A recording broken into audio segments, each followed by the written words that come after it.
What's up, guys? It's Wes, the People's Pitmaster, back again with another episode of the Smoke Ring Syndicate. It's my weekly barbecue podcast that drops every Wednesday at 5:30 a.m. Eastern Standard Time. Last week, we went out west and talked to Dino Dan in California. This week, we're headed to the Midwest, into Oklahoma. Let's see if we can get our guest on the line, Mr. David Bouska.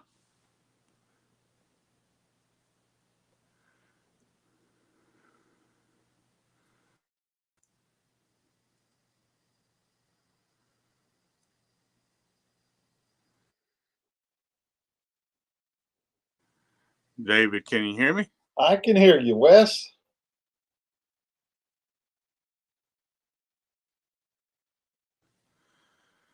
Good. I am just getting settled in here. Got a little late jump this morning. So as my listeners can see, my guest this week is Mr. David Bouska.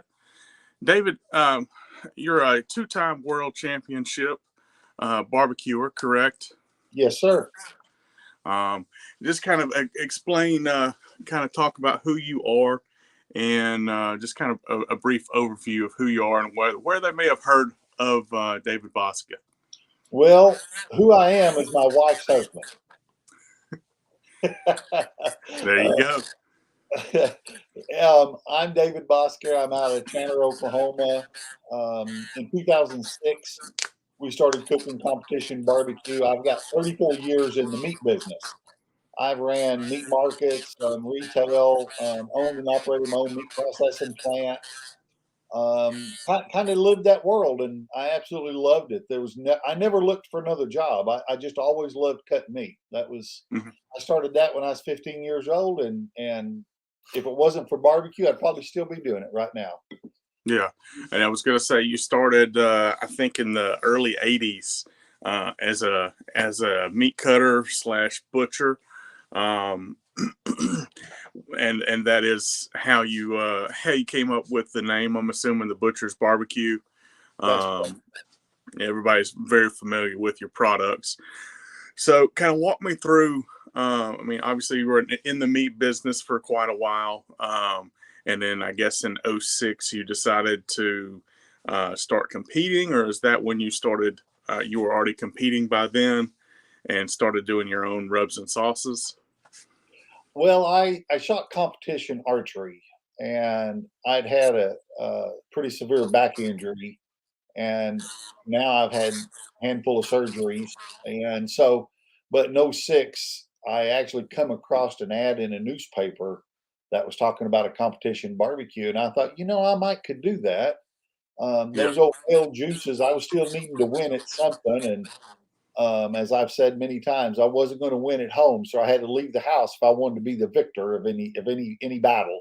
So it wasn't 30 minutes from my house was the contest. So went up and walked around all day Friday and hung out Friday night, and went back Saturday and watched it all. And I came home and said, I don't think I'd go ahead of anybody, but I felt like I might come in even or equal with some of the cooks, just simply due to the background knowledge that I had with meat and smoking and curing and all that. And that was '06, and I kicked off the first one then. And I think we did 2, maybe 3 that year. I think I did 7 contests that next year. And the end of that in 2007 is when we started our product. Our injection was the first thing we did. And by the end of the next year, we had folks already wanting to buy it.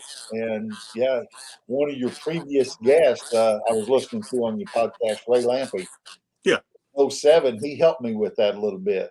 Okay. Yeah. So he helped me a little bit on that and some of the wording, and actually he had the first test sample. Him and I are the one who played with it. So yeah, it shows you go back a little way. That's awesome. Ray's good folks. He's always I feel like I've known him for years. But I mean, I've spoke to him online a handful of times, but he's always just like super cordial and got a memory like a steel trap. Yes. And we were talking, and he's like, "Oh yeah, you were talking about such and such," and I was like, "I mean, that sounds like something I would talk about, but I don't remember talking about that with you." But That's, okay, yeah, I got you. I got you, Ray. that's good. So the your world championship, are you still competing on a weekly basis? No, not weekly. I'd like to compete more than what we got. Oklahoma has had a deficit of contests. Hmm. We had 18, 19, 20 contests just a handful of years ago, and this year we got 5. Oh wow. Yeah, and I'd be on, and I'm not going to make a couple of them simply due to family engagements. Like there's one this weekend, and I'm traveling 3 states away for a store promotion that we've already had set up for a long time, Hmm. and then the other one is next weekend, and I'm going to miss that one because I got a nephew graduating college down in Texas. Mm. So obviously we've got to go support family. So Oh yeah, we're absolutely. gonna yeah, we're gonna miss Absolutely. that one. So yeah, I'm kinda limited. Yeah. So the first product was an injection. Um, and that's a little out of the norm. Everybody goes with, I'm gonna make my own rub, I'm gonna make my own sauce. And what led you to go to an injection first? Well, that was the first product that we had out for sale. My Okay. premium rub I used at the very first contest. Well, a form of it. It wasn't the Okay. exact formula, but it was used on every single thing we cooked, and then an injection was also. And so in this winter of '06, the injection is our original brisket injection, and that wasn't too Mhm. far off of what we were already using in the meat shop, and vacuum tumblers, doing some different skirt steaks, things like that, flank, things Mhm. of that nature. So we just kind of tweaked it more for barbecue just a little bit, changed some of the soy proteins in it and the phosphates. We actually added phosphate because it wasn't in it originally, so we just kind of tweaked it with that. But our premium rub was our first rub, and then pretty well the pork injection and the honey rub was our all came out pretty well at the same time. Mhm. Now, how is an injection? I mean, at that point in barbecue, was it super? I mean, was that super common for folks to be using phosphates at that time? Oh, I'm not going to say common. There was only one other company out there at the time, and that was Fab. He Hmm. was the only one out there, and I did get to message with him a few times, but he has since passed away. Hmm. And his family or one of his sons runs that side, and I don't know if they're doing business or not. That I just haven't stayed up with it. But Yeah. since then, seems like injections have blown up. It's kind of like I'd call it a soda pop. About every region has their own flavor they like, so pretty well everybody kind of has their own because it works in that area. Yeah. Yeah. Um, and so phosphates, you were one of the pioneers to it, and there's so many on the market now. Um, what helped you kind of separate yourself with your product line? Well, I think it's a couple things. I think it's the quality of the ingredients, being foremost, and we've always stayed on the high end. We never claimed to have a cheap product, but we're in the ballpark with everybody else. And I think the second one is this right here. You can call me and talk to me. Yeah. I'll work you through whatever process you have if you got problems or something. But I think it's my overall meat knowledge and that, to where some folks might be a truck driver that got into it and they know how it works for them, but they don't understand the science behind it. Yeah. Uh, and I'll work with them, and it's just that I think one thing that has helped me a lot was I answer my own phone. Kind of proud of that. Yeah. So just that. I think that's a big part. Yeah. Well, it's customer service goes a very, very, very long way. Um, I, I know there are several grill companies out there that do a very similar thing. I don't know that they're still doing it, but that was one of the things that they kind of founded their grill on, is the customer service aspect of it. It doesn't matter that there necessarily may have been better products or different products on the line, but like putting a face with a product is odd in 2023, and I think that's definitely a separator for you. Yeah, I've gotten since I've gotten back into archery, and there's a fairly new company out there. It's been out there 3, 4 years, and it's ran by a younger group of entrepreneurs, and they have done a wonderful job. But I had a warranty issue with one of the items, and you call the number on their website, and it's an answering machine, and the answering machine just clearly states, "We do not answer phones. If you need customer service, text us." I'm like, "What?" So that's a fact, and I that's just not me. And Yeah, it is for some folks, but it's just yeah, not for me. yeah. Well, I mean, I guess it would depend on who's on the other end of that text message, maybe. Um, because I mean, text messaging is obviously a big part of everybody, most everybody's Yeah, world absolutely. nowadays. Yep. Um, it's my mother was upset at my daughter for shooting her a text, a happy birthday text. She lives out of state, and my mother was like, "It's so impersonal," and yada yada. I'm like, Oh, yeah. Yeah. if you think about this, like when you were young, uh, if you mailed somebody a card instead of bringing them a card was impersonal, but we're growing Oh, up. yeah. Yeah. Yeah, I So get it.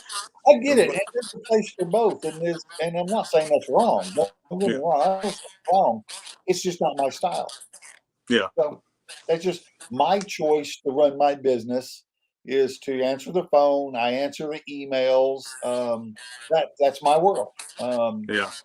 Well, and I personally appreciate the phone call more than a text message. don't get me wrong, text messaging has its place, and if you text me a question, I'll answer you on a text. I don't have a problem with that either, Yeah, but it's just my method is the other. So, hey, I get yeah, it. yeah. That's awesome. Um, that's I didn't realize you were so in on the customer service side of it still. Yeah, Even absolutely. as big as you guys have gotten Well, I don't know about how big it is. We popular. well, the wife appreciates that from everybody. But we're sitting here in in an office here at the warehouse. We own and operate our own warehouse, and we got a couple buildings. The one that we're connected to, and the one across ways of the parking. So we've grown a little bit more than working it out of the side building of the old meat shop. Yeah, So it's quite different. Yes. yeah. So you kind of you learned the ins and outs of the proteins and kind of how they interact, and that's how you teach yourself, kind of a self-taught butcher, or do you go like you have a scientific degree of some sort, or is it No, just no. you've been doing it for so many years, you've got the knowledge more than somebody that can learn something out of a book. Well, and I don't want there's a place for both, okay? I am not a college educated animal science person. I started cutting meat when I was 15 years old. Worked with an older guy right then. We cut swinging beef carcasses, we called it swinging beef. Did retail. I worked wholesale. We worked with meat. I worked in meat plants where we were developing things for one of the major companies I worked with was Sam's Clubs, and I started with them when they had 15 meat markets across the whole country. Oh And wow. yeah, we were working with them developing pork that was consistent. Every single pork butt, pork loin, anything of that we were using, they looked identical because it was a genetic thing that they were working on. So I've worked with a lot of different reasons and things. Been in a lot of think tanks in the meat world. Been on board of directors in a handful of meat associations. Yeah. Uh, so I've seen a lot. I listen. Those that know more, I listen and I ask questions. It's really that simple, and I've always had a real world application to it because I could always go back to my meat plant and see the differences from what was going on versus that. and then talking with the farmers over the years, understood what they fed and how they fed and the times of the year, and I understand the protein count that they would feed and times of the year that the protein would add more or add less to the marbling of the meat. And I really understood it a lot, and it Yeah. sounds crazy, but I was fascinated with it more than Yeah. anything else. One of my best friends in high school, he cut meat also. We worked at the same place, and this sounds kind of geeky, but this is what we did when we were 16, 17, 18 years old, running around on Friday and Saturday nights. Believe it or not, we would drive to Oklahoma City or drive to Tulsa, and we would go through and walk through grocery stores and meat markets, and we'd study their meat cases and look at their layouts and the quality of their meats and the angles that they cut it. Hmm. That's what I did. Yeah. We were meat geeks, for lack of better words. I don't know how to say it. Um, Hey, so you might have stumbled on another cool name for another line of products. meat geek. Yeah, it's me geeks. Yep. So I kind of wanted to touch on kind of what your my podcast is kind of about the barbecue lifestyle and what different folks are doing in the barbecue world. And we know the Butchers BBQ. You're also a part of the Barbecue Champs Academy. Kind of walk me through that. Was that because I know you've got, I think, over 20 videos, I think, on there. Walk me through deciding to be a part of that. Well, Mike Steele, the guy that's the original, or the guy that owns that and has organized putting all that together, he called me for better part of a year. I just was working with him on, I think it was brisket, Hmm. cooking brisket and some of the things like that. And we were part of another little barbecue, online barbecue thing. And he, commend him and hats off to that. He didn't want to step on their toes. And he would ask me questions, and I would chat with him. We'd talk for an hour at a time. And I forget who he told me he was talking with. It might have been Mark Lambert. And says, "Hey, I'd sure like to have him as part of one of our pitmasters." And he says, "Well, ask him." And he did. He asked me finally, and he asked me if I had any contractual agreements with him. I said, "No, nothing beyond what we've already done." Yeah. And he's like, "Well, would you be interested in doing this?" And I was like, "I would. I'd be honored to." Yeah. And that was, I think, the first year of the COVID world, Hmm. if I'm not mistaken. I think it Right was around it. 2019. I think. Yeah, 1920, right in the kind of the on the edge of the cusp of it.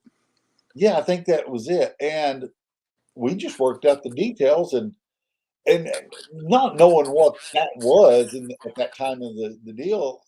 It was, I want to say it was in April. Hmm. Uh, I picked up what I needed here, and I went down to his place in Louisiana and stayed in his RV. He says, "We don't have to put you up in a hotel. You don't need to see anybody but me and my wife and the camera guys and the sound guys." And we sat right there at his facility, and we filmed everything in like a day, day and a half, and I came home. Yeah, Yeah.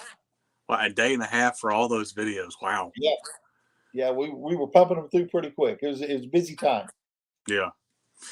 So, are you guys doing updates with those or Yes, we've talked about this a half a dozen times, and it is literally, it's just a matter of trying to get lined back out. But yes, we are absolutely great. I'm glad you mentioned that because I had planned on being down there a month ago, hmm. and just with trade shows and store promotions and going into the springtime and traveling around, I just have not had a week where I can say, I'm going to earmark this for him, and he can schedule himself because he's got his own business Yeah. and the sound guy and the camera guy to be ready to get down there. So, yes, we are going back, and he is redoing that for all of the pitmasters, an Yeah. updated deal video of that.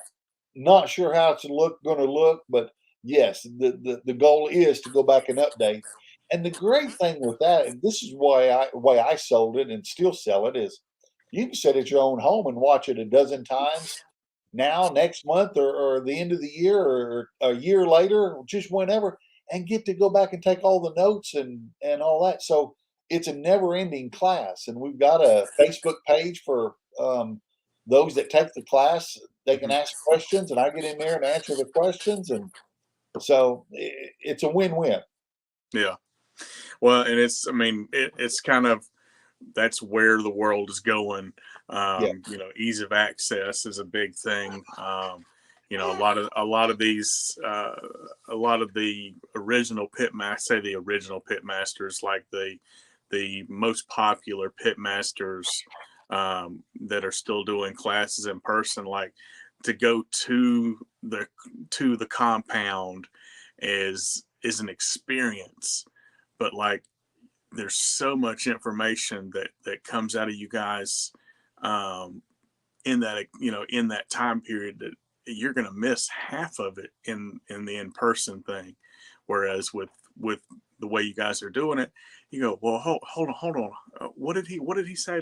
Scroll back and you can actually absorb more of the information doing it digitally. Yes, you miss the shaking hands with David Bouska or shaking hands with this one or that one, but like you're learning from David Bouska.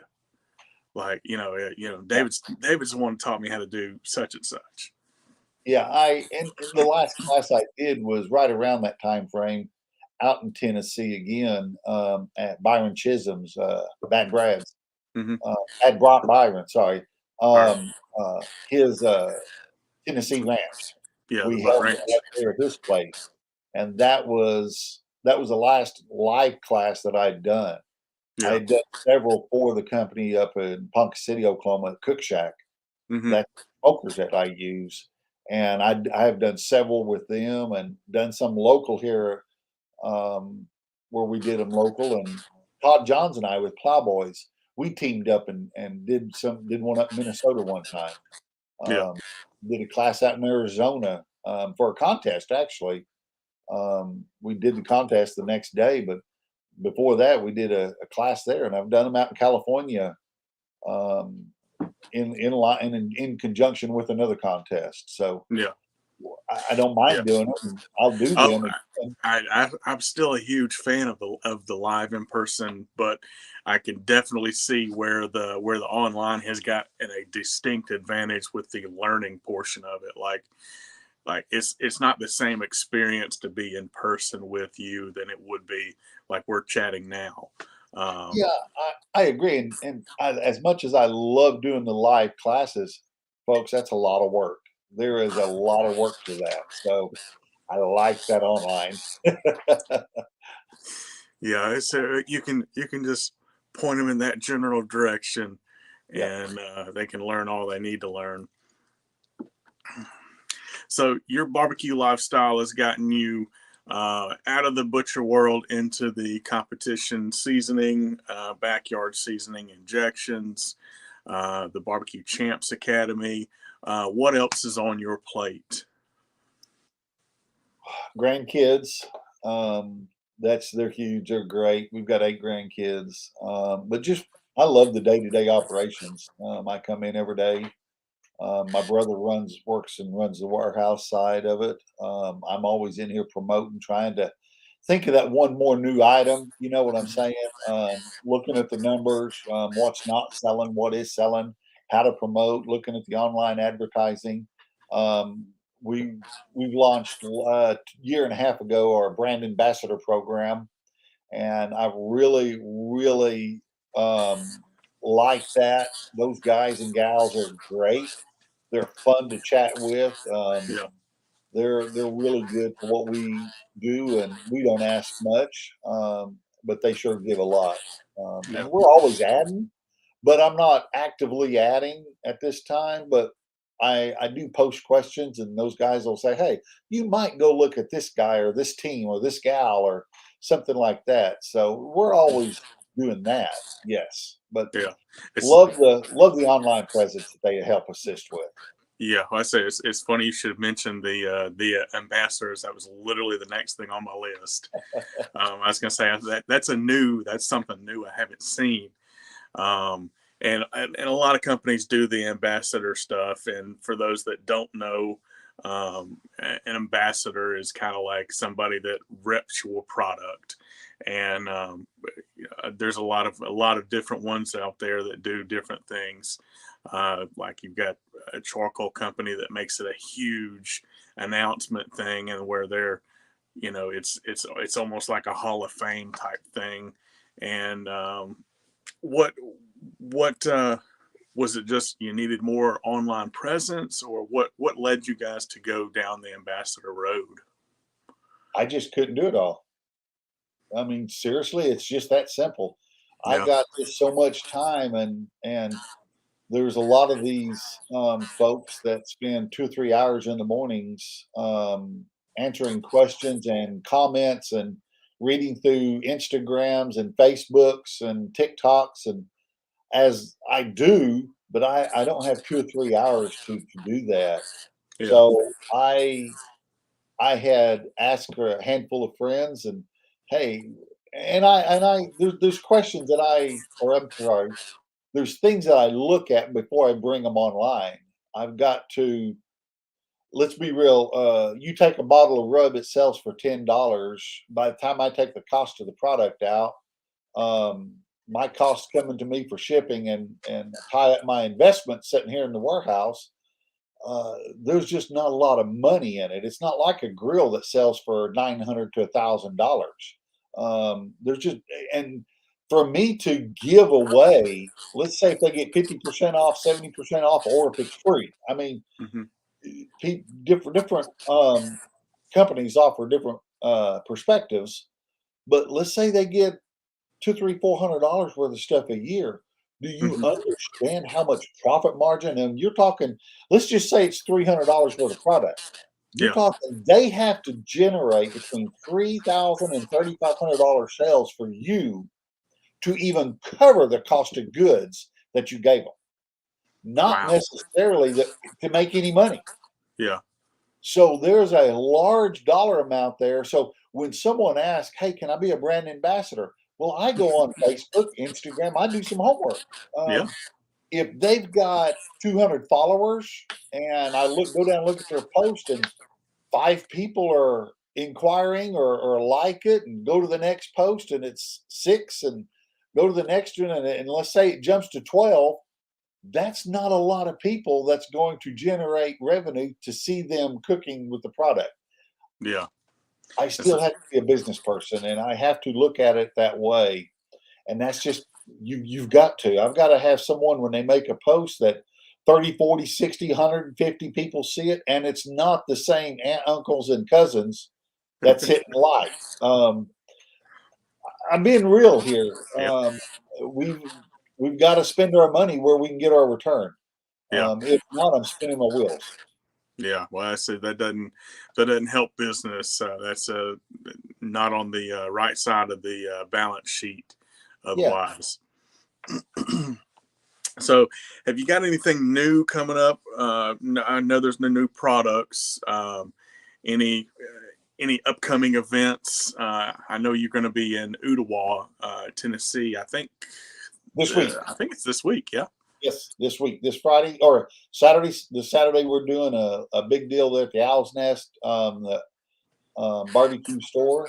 We're going to do rib talk or brisket talking, pork butt talking, and just a Q&A all around. If you got a question, I mean, I don't have a problem. I know he'll have grills fired up. If you've got a question about, hey, this is what's happening to me, well, let's just step right up to the grate and let's figure out what's going on. That's the way I looked at it. Yeah. Uh, let's get after it. Let's get dirty. Yeah. That's awesome. And Steve is actually how I was introduced to your products. Oh, It was a 2017, 2018, and I had, he was posting, well, I guess it was a little earlier than that, 16, 17. And he was doing his radio show, and it was presented by Butchers BBQ. And I was like, I don't know who the heck this guy is. And I looked and looked and looked, and I was like, David Bouska. It's like, I've never heard of this guy. And I went back and was looking through the Pitmasters TV shows, and I was like, oh, I know exactly who this guy is. He's, I know. I'm like, I'm tracking now. And so he was actually the one that kind of introduced me. I'd known of you, but I didn't know you. Yeah. And he was the one that kind of introduced me to you and your line of products, and it eventually led us to doing this. Well, I think you've done a great job. I've got to listen to a couple of your podcasts, and I really enjoy listening to them. I think I like the layout, and I like all that. Um, Back to your question, products, new products. We did just release a chicken brine. Everybody knows me for injections, and I'm known for that, and I still am a believer in injections. But the world also likes brine, um, and man, has it been a hit! I absolutely appreciate everyone that's using it, and I love the comments. But our chicken brine is a lot different than some out there, so I think it's really helped set it aside. Because when it comes to new products, that's what I look at. I don't want just another bottle of rub. I don't want. So I always look at how can I improve it? What can we do to change it? And how many people have a usage for that change? Yeah. So I ask myself those type of questions, and I kind of pre-market it in my head. Hmm. How many of the stores will actually have a use for it? Because I'm taking up valuable um, uh, product, their shelf. Hmm. Will I generate sales on their shelf for this new product? So that's I look at a lot of different things, and I got a new rub coming out. I was wanting it 3 weeks ago, but just due to everything going on, it's just not made it. I'd like to have it in 3 weeks from now, but time will tell. Um, Yeah. it's my take of an old rub on the market, but it is totally different. I don't want to spill the beans yet, Okay. but it is it'll be completely different than what's out there. That's just the Yeah. way I roll. Yeah. Yeah. Awesome. So, how many in total with these two new? How many does that put you having available on the on in your lineup? Oh, now SKU count. I've got 100 different SKUs, but Really? not all of them. Yeah, not all of them are retail. We service a lot of restaurants too. Okay. I've got a lot of restaurants, and we do our injections, and we've got an injection actually out there that's for restaurants only. It's not even in the retail stores. Hmm. It's a brisket product, and it's designed for catering, and it's designed for a steam table. So we've got stuff like that that is for restaurants only.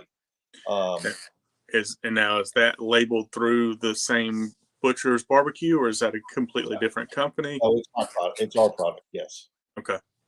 I didn't know if you had like a secondary name for your restaurant stuff as opposed to your regular line there. Awesome. I I had a line of product, it's called Wild Seasoning, and it was designed and done for wild game, Hmm. and we ended up selling that company, and someone down in Georgia's got it now, and I don't even know if they've even finished it out and taken it to market or Hmm. again, but yeah, at one point we tried to brand another brand, but it's just so much easier to stick with what I know. Yeah. All right. I don't disagree. Yeah. Um, now, when you're developing these new products, you're doing it at home in the home kitchen, or are you working with a separate co-packer that you're telling them, hey, this is kind of what I'm looking for, and it's a back and forth, or how? I Multiple mean, things. to have Yeah. so many products. Yeah, a lot of multiple things there. I mean, obviously, you gotta have, your own train of thought. What makes it different? I do it, maybe a little different than others. I gosh, I'm trying to think. Look, take the brine, for instance, brine's been out forever, and what's a basic brine? Salt, sugar, right? Yeah. Um, so what would make mine different? What would make mine stand out? And I contemplated on it for a very long time, and I've got a line of injections, for chicken, and it's called Bird Booster. Hmm. So what makes mine different than a lot of the others is our chicken stock. We've got a very high fat content in our chicken flavor. That's Hmm. what makes it such a great chicken flavor product. Hmm. And then we got the different flavors in it. So what makes a brine stand out? Well, everybody wants to mix a brine with chicken stock. Hmm. So I use chicken stock in my brine. That's in there already. Yeah. And then when you mix it up, we've got molasses, which is used, sugars or that type product is used in a brine. Well, we went with a special type molasses, and the salt is a little different because you can mix up our brine and almost instantly, and no more than 5 minutes, it's completely dissolved, and it doesn't take boiling water. It don't take hot water. You can dissolve it Really? almost, yeah. So it'll dissolve at room temperature water, and it's not completely salty. You can brine with it 6, 7 hours and pull it out, and you're not going to have a salty piece of meat. But the It's, osmosis process, there's enough sodium content in it that it still works properly in the osmosis process, because that's what you're doing is you're transferring the from the cell structure out and outside into the cell structure, but it still mhm. has the proper amount for that to happen in a time frame. And so by doing so, we get to add flavors. And so we actually in there, there's also some tomato paste. It's different. You don't actually see it. Don't get me wrong, it's not red. You don't want a bloody looking chicken when you cut into it. Not But at we do all. have a tomato paste in there. And it has to do with what it's going to do in the meat. There's a flavoring aspect there that we loved. But to get back to your question is there's got to be a concept. And Mhm. I deal with it at home. And then in a lot of ways, like back in February, I went up to a lab in Kansas City, and we sat down all day long, and all we did was do products. Mhm. Uh, I came home with samples. I mean, I don't remember how many multiple products we tested. They didn't like the lab tech. She would go back and redesign, come back over, and we would do our tasting or our testing, and we cooked with stuff. I mean, it's an all day affair. And Yeah. then I come home with a sample, and I do my testing here. And I've got a handful of friends that I trust. That's not going to spread the word of what I'm working on. And I'm sorry, it's a cutthroat world. There's a lot of Yeah. copycats out there. There's a lot of Yeah. copycats. Yeah. So I say that with tongue in cheek, but there's a reason for it. Oh, Uh, 100%. so I would pass it out to them, and because my cooking method isn't the be all cooking, so I want other methods. I want other ways. I want other ways of thinking about it. So they would cook with and give me a full feedback. Um, how they did it, what they did, how they cooked it, the pros and cons. It does me no good if I don't have anybody honest with me. I've Yeah. got to find out if it's a good product or not. Yeah. And if I want to make a change, either I make a trip back to Kansas City, or I call them and say, "Look, this is what we're coming up with." Um, and then I literally in my head I start trying to find a way to market it before we're talking at that stage. I'm already marketing it in my head. How can I come up with it? What do we do? What do we name it? Yeah. And then I look at Google. Um, when you type words into Google, will this even come up? That was the one problem I had with that wild seasoning line. I thought I was being cute and fancy, and I spelt the word wild as WYLD, but nobody types that in when they're looking for it. They type No. exactly. So I learned a lesson there. Yeah. So it all starts back then with products, and then you have to stop and then look at the label. How's it seen on a shelf? What will go away on your group? Because if some stores will give you a 4 foot, 3 foot, 6 foot, what do you think that the stores are going to do away with of your area to add Mhm. this? How much shelf presence will it take? How do you pack it out? And what I mean by pack it out is how many goes in a box that'll fit on a shelf? Because Mhm. take Duncan Hines cake mixes, there's 12 in a box. 9 is all that fits on a shelf, 10 maximum. Well, what do you do with those last two? Stores don't want to have to handle it twice. Where does it go? What's going to happen to it? So you have to have it where it packs out. So all of our rubs in the last 2 years, we've been switching over to 6 pack boxes so that Mhm. one row will be a full pack. Mhm. So when they order, some of it's not going behind another product or going back in a back stock or anything like that. So we, Or going into somebody's pocket. yeah, good point. Yeah, doesn't do any good. So coming out with new products, there's a lot to it. Yeah. It's more than this was my family recipe. I put 2 tablespoons of pepper and 1 tablespoon of salt and this amount of sugar. And I always went and got this rub and added to it to make it better. There's a lot more to it than that. Yeah. And then the labels have to get approved. And then the lab, thank goodness, the lab that I work with will get it through the FDA requirements because they know what's required. Mm-hmm. Because there's certain things that the grams that's printed on the front, the ounce and grams, has to be a percentage of the size of the print of anything else on the label. The nutrition information has to be laid out in a certain block. The Mm-hmm. ingredients, according to the size of your label and the print, it has to be a percentage of the same font as any other print. And there's just so many things that home backyard cooks need to be aware of. And I hope that I talk about this and I go over this with a lot of people that I work with. I've Mm-hmm. got a local lady in Oklahoma City that has asked me to help her. She's been in business 6 or 7 years, but she's just in Oklahoma City and she wants to grow. Mm-hmm. And so I've been mentoring her and helping her with her website and labels and things of that. And I'm honored that she would even consider us, but she approached me and asked me about that. And so Mm-hmm. I've been helping her a lot with that. So yeah, it's kind of fun. It is. Yeah. It's super interesting for me, and some of the folks that have followed my podcast for for its full entirety. I sat down with Chris Marks, Oh yeah. competitor of yours, but he and I talked about the process of getting stuff onto shelves and the process of creating a product, and it's really funny to me because I'm sitting here replaying it in my head. And I'm like, you correct me if you're wrong, but it's almost like you listened to what he said and you just completely took a completely different part of making a rub and sauce or injection and filled in the blank on that one. So that was awesome. Uh, so And that there's still one more step to that. You might could get it on the shelf, but how's it going to how do you get sell? it off? How do you get it So off? everybody can have the first sale, but it takes something different to get the repeat business. Mm-hmm. So you have to get someone to know it, hence brand ambassadors, Facebook knowledge. Yeah.